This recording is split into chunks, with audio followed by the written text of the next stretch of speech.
बिहार विधानसभा चुनाव काफ़ी नज़दीक है। ऐसे में ये एक सबसे बड़ा सवाल उठता है कि हमने 2015 में जिन सरकारों को चुना था उन्होंने अपने घोषणा पत्र में दिए हुए कितने वादे पूरे किए, क्योंकि इसी से मालूम चलता है कि हमने अपने विधानसभा क्षेत्र से जिन प्रतिनिधियों को चुना और जिस आस के साथ चुना था उसमें वो कितना सक्सेस हुए। इसके लिए हमें सबसे पहले देखना होगा कि 2015 में उनके घोषणा पत्र के वादे क्या थे। तो अगर बात करें जदयू के घोषणा पत्र की, तो उन्होंने 7 निश्चय गिनाए थे, जिसमें हर आर्थिक हल, युवाओं को बल, हर घर बिजली लगातार, हर घर तक पक्की गली और ऐसे कई चीज़ें थी जो इन्होंने अपने 7 निश्चय के दौरान गिनाए थे। और अगर भाजपा के घोषणा पत्र की बात करें तो उन्होंने make in India, digital Bihar, नए प्रखंड, अनुमंडल, जिले समेत प्रशासनिक इकाइयों का पुनर्गठन जिससे कि शासन करने में आसानी हो। इसके बाद दलित और महादलित परिवार को रंगीन टीवी दिया जाएगा। उच्च शिक्षा के साथ प्राथमिक शिक्षा की गुणवत्ता में सुधार, ऐसे बहुत सी चीज़ें थी। बिजली क्षेत्र को अलग फीटर देना, ये सभी चीज़ें कही गई थी बीजेपी के घोषणा पत्र में। अब हम एक छोटा सा एनालिसिस करेंगे कि इन दिनों में, इन जो 3-3.5 साल में कितना कुछ इन लोगों ने किया है। पहले बात करते हैं बीजेपी के घोषणा पत्र की। बीजेपी के घोषणा पत्र में की बात करना इसलिए ज़रूरी है कि इनकी सरकार राज्य में भी है और केंद्र में भी है। तो ऐसे में वो पुराना माँ बाप के समय वाला बहाना नहीं चलेगा कि हमें केंद्र की ओर से पैसा नहीं मिल रहा है। आपकी तो दोनों जगह सरकार है, तो आपकी वादे ज़रूर पूरा होना चाहिए। पहला वादा है मेक इन इंडिया और digital Bihar. Make in India के तहत रोज़गार तो मिलना दूर, एक इस रिपोर्ट में देख सकते हैं कि करीब 3,000 करोड़ का जो डीजल ट्रेन का प्रोजेक्ट है, ऐसे कई प्रोजेक्ट बिहार के यहाँ से मतलब स्क्रैप हो गया, ख़त्म हो गया। इसके बाद इससे कितना अनएम्प्लॉयमेंट बढ़ा मेक इन इंडिया के कारण बिहार में, ये एक सबसे बड़ा प्रॉब्लम था। इसके बाद ये सबसे जानकर हैरानी होगी कि मेक इन इंडिया के तहत एक भी इंफ्रास्ट्रक्चर प्लांट बिहार में नहीं लगा है।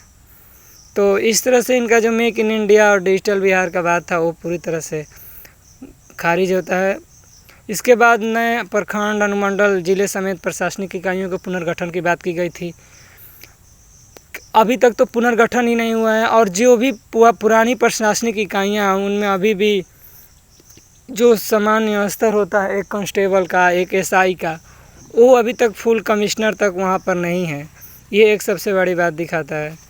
इसके बाद ये जो उच्च शिक्षा के साथ प्राथमिक शिक्षा में गुणवत्ता के सुधार के बारे में बात की गई थी। अभी भी एजुकेशन के मामले में बिहार कितना पीछे है खुद आपको भी मालूम होगा। इसके बाद कृषि सेक्टर के लिए अलग फीटर लगाने की बात की गई थी। कृषि सेक्टर में अलग फीटर की तो बजट में भी बात नहीं की गई इतने 2-3 सालों में। तो ऐसा हम लोग जानते हैं कि जो चीज़ें बजट में अलाउ नहीं होता है उसके बाद उसका आना तो ऐसे ही कम संभावना है। इसलिए अभी तक वो जो बिजली फीटर लगाना था कृषि क्षेत्र के लिए वो नहीं हो पाया। इस तरह से अब जो भी इनके बड़े बड़े मुद्दे हैं, जैसे मोबाइल गवर्नेंस की सुविधा बढ़ाना, आज तक ऐसा मोबाइल गवर्नेंस नहीं हुआ। आपको तो FIR दर्ज कराना होता है। आप कई ऐसे रिपोर्ट पढ़ सकते हैं कि वो खुद आदमी जाता है थाने में रिपोर्ट दर्ज कराने, फिर भी उसका रिपोर्ट नहीं दर्ज हो पाता है। और हम मोबाइल गवर्नेंस की बात करते हैं, ये सब चीज़ें जुमला ही साबित हुए, जैसे वो 15 लाख वाला जुमला साबित हो गया, 15 लाख खाते में आने वाला। अब हम जदयू का एक छोटा एनालिसिस करना चाहेंगे। जदयू में सबसे ज़्यादा एक जो बात चली, हर घर को जल, ये तो एक अच्छी परियोजना थी, लेकिन इसमें सबसे बड़ी खामी ये थी कि इसमें रख रखाव के बारे में कोई मेजर नहीं लिया गया है। आपकी तरफ ऐसे चित्र बहुत देखे जा सकते हैं जिसमें टंकी से पानी बह रहा हो, और ये हाल ऐसे में है जब खुद उन्हीं के मिनिस्टर बोलते हैं कि कम से कम 20 डिस्ट्रिक्ट जो ऐसी है जो बहुत वाटर क्राइसिस से जूझ रही है। इसके बाद एक और रिपोर्ट आता है कि आधे से अधिक जो ब्लॉक हैं हमारे बिहार के, वो खुद पानी की कमी से जूझ रहे हैं। और ऐसे में इस कदम को बिना सोचे समझे लगा देना, रख रखाव के लिए कोई ऐसी अथॉरिटी नहीं बनाना। आपके आसपास ऐसे कितने नल दिखेंगे, अगर सोचिए कि 1 घंटा में अगर 5 मतलब लीटर भी, मिनिमम 5 लीटर, तो मैंने तो बहुत कम बोल दिया, तो आप अंदाज़ा लगा सकते हैं कि कितना पानी बर्बादी हो रहा है। इसके लिए सरकार को प्रीपेड मीटर ऐसे मर्जर आपको प्लान लेकर आने थे जिससे इस बर्बादी को कम किया जा सके। तो वोट बैंक की राजनीति अभी भी चलती रही है। दूसरा का किसानों की आय को भी बढ़ाने के बारे में बात की गई थी, लेकिन अभी कम से कम 47% जो फार्म सेक्टर है वो पानी की कमी से जूझ रहा है। और ऐसे में किसानों के सामने लॉकडाउन के बाद और भी प्रॉब्लम बहुत ज़्यादा बढ़ गए हैं, क्योंकि जो उनके पहले मजदूर रहते थे घर के, तो जाके वहाँ पे काम करते थे अलग किसी अन्य राज्य में, तो वहाँ से जो पैसा मिलता था उससे उनका घर चल जाता था। लेकिन अब क्या हुआ है कि आने के बाद घर का फाइनेंशियल जो स्थिति है वो बहुत ख़राब हो गया है। इससे में सरकार को डायरेक्ट बेनिफिट ट्रांसफ़र की तरफ ध्यान देना चाहिए। अगर यहाँ पर रोज़गार नहीं था तभी तो ये प्रवासी मजदूर बन के गए थे दूसरे राज्यों में। तो ये साफ दिखाता है कि हमारी सरकार रोज़गार उपलब्ध कराने में कितनी विफल रही है, और इसके कारण आज कितने माइग्रेंट वर्कर की मौत हो गई रास्ते में। ये बात जानकर आपको हैरानी होगी।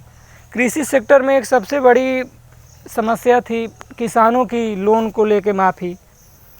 आपको मालूम होना चाहिए 2016 का न्यूज़ है, जिसमें खुद इन्होंने बोला है, जो अभी हमारे उप मुख्यमंत्री हैं सुशील कुमार मोदी, इन्होंने बोला था कि 39 लाख फार्मर का लोन जो है उसको माफ़ किया जाए। ये उस समय जदयू और आरजेडी की सरकार से मांग किया गया था, लेकिन वो जब खुद सत्ता में गए तो उसके बाद उनके मुंह से कभी भी लोन वेवियर यानी लोन माफ़ी का बात ही नहीं आया। यही होता है, जो लोग सत्ता से बाहर होते हैं उनको जनता की याद आती है, उनको किसान का याद आता है, युवाओं का याद आता है, लेकिन सत्ता में जाने के बाद ही भूल जाते हैं। जैसे ये 39 लाख जो फार्मर की लोन को माफ़ करने के बारे में भूल गए हैं।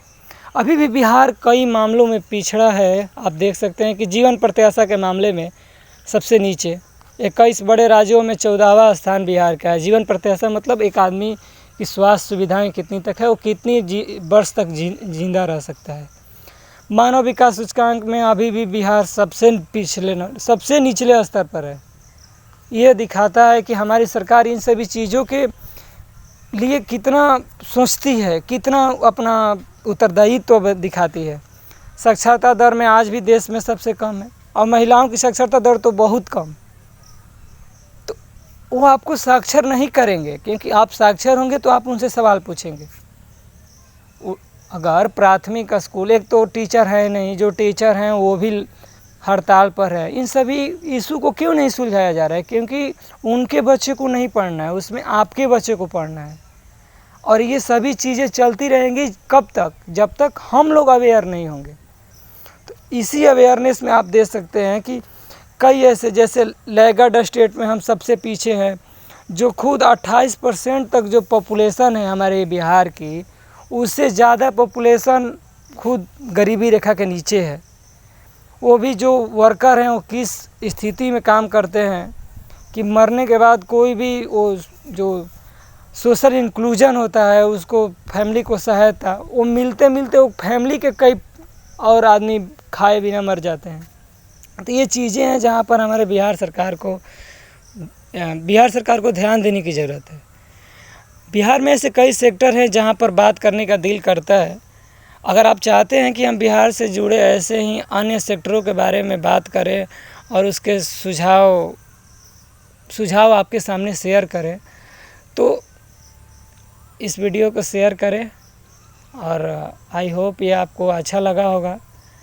आपको सबसे बड़ी बात है कि जो लोग जानते हैं वो इस बात को भी नहीं फैलाते हैं, क्योंकि उनको लगता है कि इसमें बीजेपी की छोटाई है, इसमें मोदी की छोटाई है, या इसमें आरजेडी का मतलब बुराई है, या वो नहीं देखना है। हमें इन्हीं चीज़ों में नहीं लड़ना है। हम जब तक इन चीज़ों में लड़ेंगे तब तक हम अपने आप को धोखा दे रहे हैं, क्योंकि इससे हम लोग का विकास बाधित हो रहा है। हम सवाल नहीं पूछेंगे तो वो लोग इस बात का फ़ायदा उठाएंगे। इसलिए आप लोग से रिक्वेस्ट है कि इस बात को आगे बढ़ाइए। जय हिंद।